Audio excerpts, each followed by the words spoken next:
We had been driving for hours, the excitement of our long-awaited vacation keeping us going despite the late hour.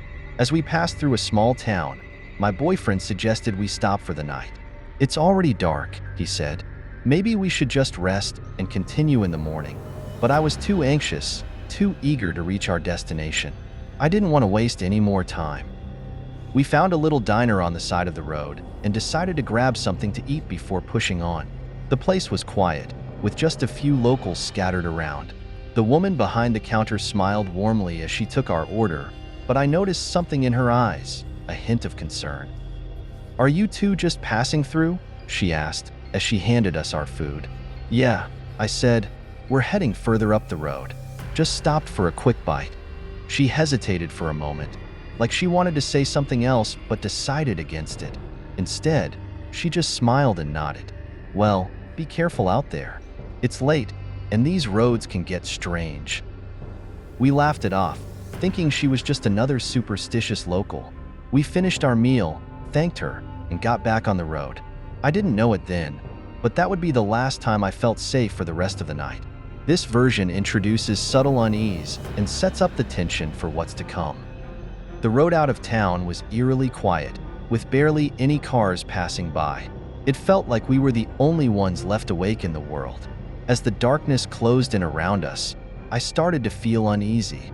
The excitement from earlier was gone, replaced by an uncomfortable silence.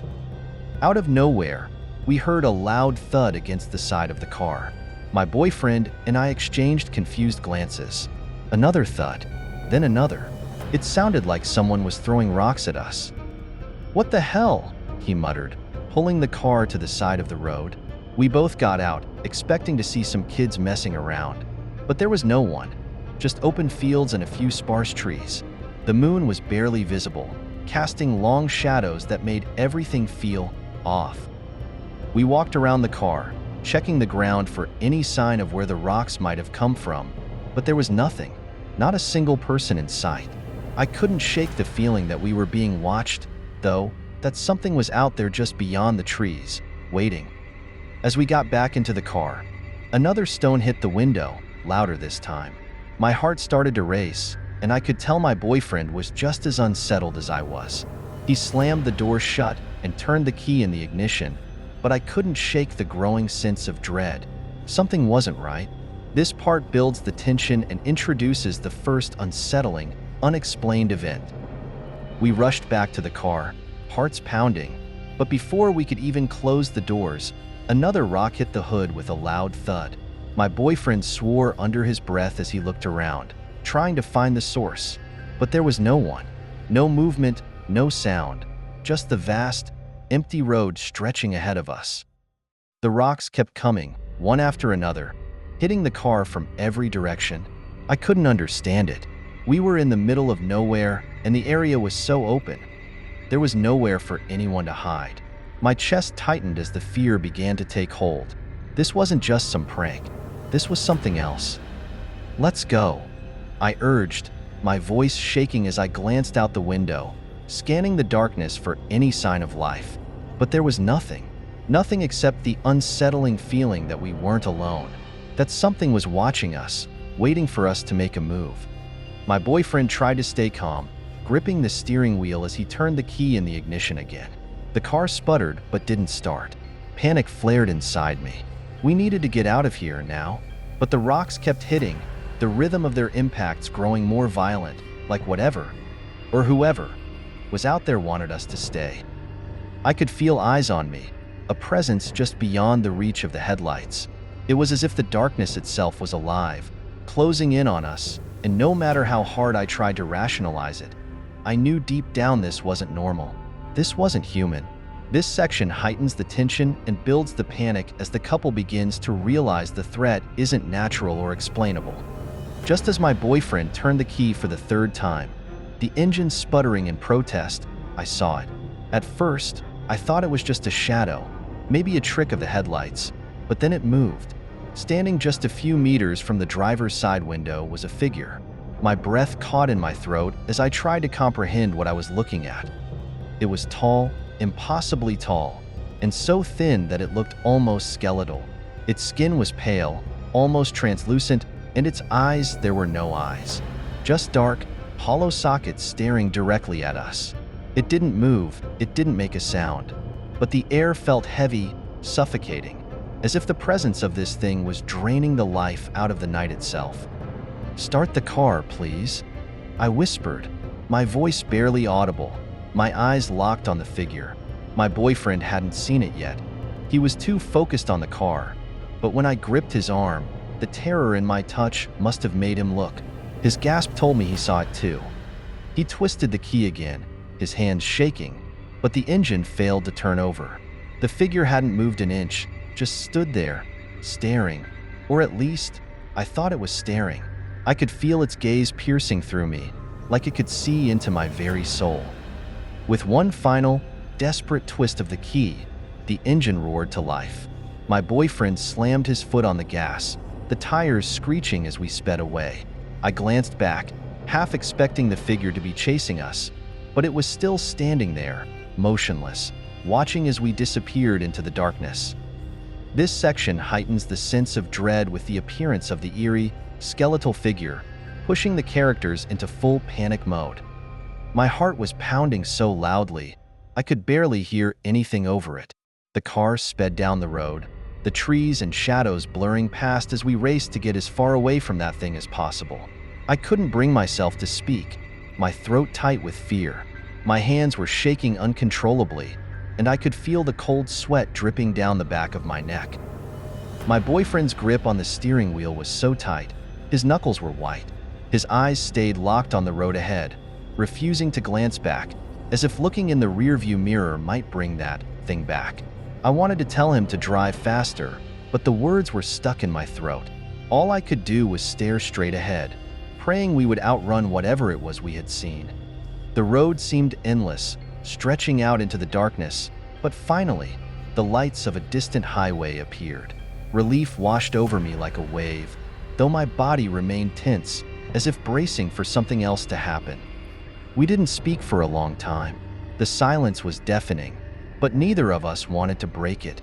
What could we even say? My mind kept replaying the moment the figure had appeared, its hollow eyes staring into the car, the impossibility of its existence. I felt sick just thinking about it. "We're never going back there," my boyfriend finally muttered, his voice strained. I nodded in agreement, though I wasn't sure I could ever explain to anyone what we had just experienced. As we merged onto the highway, the nightmare felt distant, but the fear lingered. I knew it would stay with us, haunting our memories forever.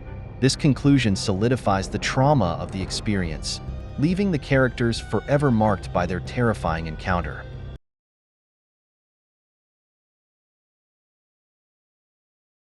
The silence of the Appalachian Mountains had always been a comfort to me. I had grown used to the isolation, the biting cold, and the thick blanket of snow that covered everything in sight. It was a lonely existence, but one I had chosen. That night seemed no different at first. I settled into my usual routine, the quiet pressing in around me like a familiar embrace. But then, my dogs started barking, fiercely, frantically. They stood by the window, fixated on the dark stretch of forest that surrounded the house. It was strange. They had never acted this way before, not in all the years I'd lived there. Something out there had stirred them up, and as I looked out into the blackness, I couldn't help but feel the first twinge of unease creep into my mind. I brought the dogs inside, hoping they would settle down, but they didn't. Instead, they stood at the window, their eyes fixed on something in the darkness, growling low and deep in their throats. It was as if they could see something out there, something I couldn't. I pressed my face to the glass, trying to make out anything beyond the snowy trees, but there was nothing, just shadows and the faint outlines of branches swaying in the wind. That's when the old stories about the forest started creeping back into my mind. Tales the locals whispered about things that roamed the woods during long winter nights, things that were best left undisturbed. I had never believed in those stories before, but now, with the dogs on edge and my heart racing, I couldn't shake the feeling that something was out there.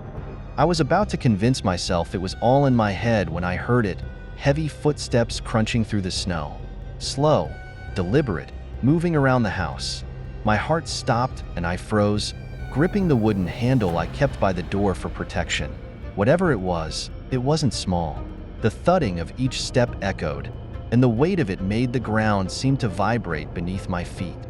I stayed completely still, listening as the footsteps circled closer, my grip tightening on the wood.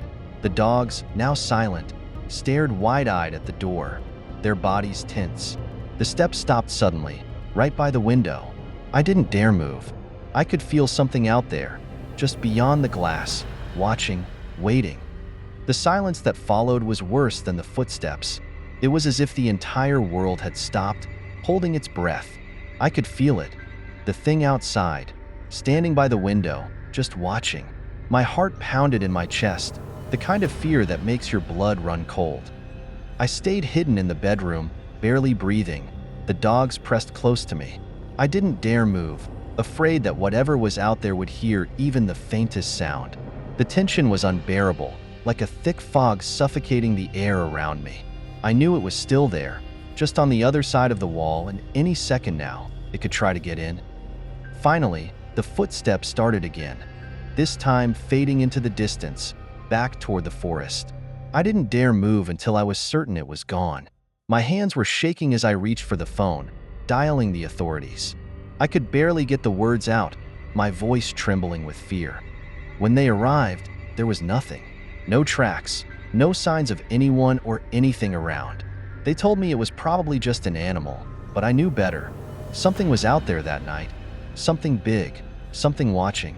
And to this day, I still don't know what it was, but the memory of it haunts me.